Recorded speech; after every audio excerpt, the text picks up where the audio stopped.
Most people want the aesthetic of transformation without the grief of letting their old identity die. And that is why they keep restarting every Monday like a tiny little seasonal depression ritual. They change their wallpaper, they buy a new water bottle, they make a Pinterest board titled New Me. Meanwhile, their nervous system is still loyal to the same habits, same excuses, same self-image. And your life will always mirror the identity you are emotionally attached to. Always. I think some of you are secretly exhausted from carrying around a version of yourself you outgrew 2 years ago. You can feel it. The way you speak about yourself is outdated. The way you tolerate people is outdated. Even your routines feel emotionally expired. And the reason you feel stuck is because your brain loves familiarity more than happiness. Psychologically, the human brain is wired to preserve identity consistency. Meaning if you believe you are lazy, overlooked, awkward, chaotic, unlucky, insecure, your brain will subconsciously pull you back toward behaviors that prove it true, even if it makes you miserable. So if you want to become unrecognizable in 90 days, this is not about becoming a different person. It is about becoming honest. Because the woman you want to be is already visible in tiny moments. She's there when you randomly have a productive day. She's there when you leave your phone alone for 2 hours and suddenly feel peaceful. She's there when you speak clearly instead of apologizing for existing. Your future self is not fictional. She's just inconsistent right now. And I need you to understand something deeply. 90 days is enough time to alter your entire self-concept if you stop treating your habits like punishment and start treating them like identity evidence.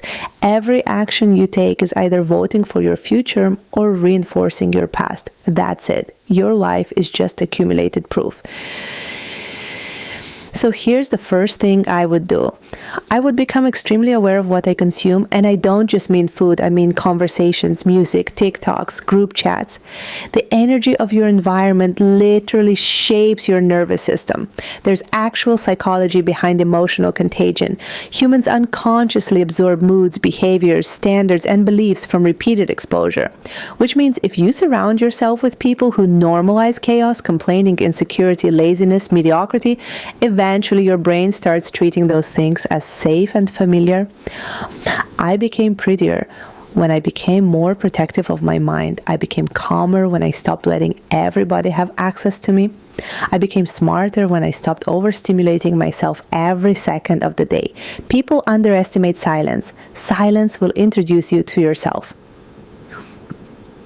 And please stop announcing your transformation while it's still fragile. That part. Everybody wants to post the gym selfie on day 3. Everybody wants validation before result success. Meanwhile, real transformation is usually very quiet at first.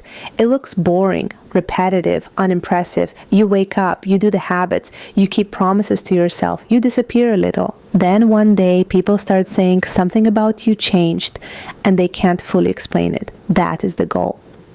Also, you need to stop emotionally rehearsing failure. Some of you spend hours imagining embarrassment, rejection, awkwardness, things going wrong.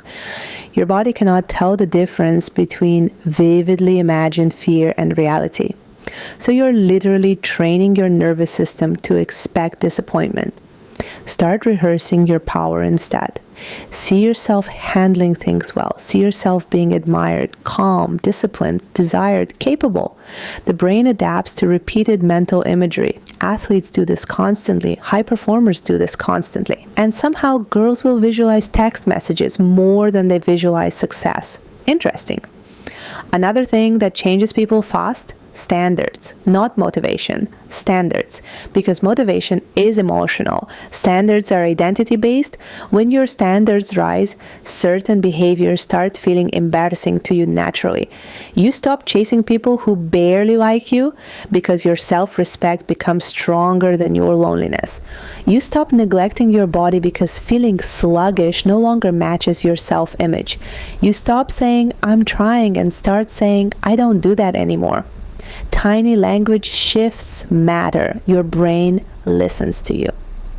And honestly, one of the most attractive things a woman can do is fully commit to herself. Completely, not halfway. Not depending on who texts her back, not depending on whether she feels inspired that day. I'm talking about devotion, the kind where you decide your future matters more than temporary comfort. That energy changes your face, your postures, your decisions. Your entire aura becomes cleaner. 90 days from now is coming whether you transform or not. Time will pass either way. So imagine meeting yourself at the end of these next 3 months and realizing you finally became someone you trust, someone disciplined, someone soft but not weak, someone grounded, someone whose life actually reflects her standards. That is what becoming unrecognizable really is. It's not becoming hotter so people clap for you. It's becoming so aligned with yourself that you no longer abandon your own potential for temporary validation. Love you no matter what.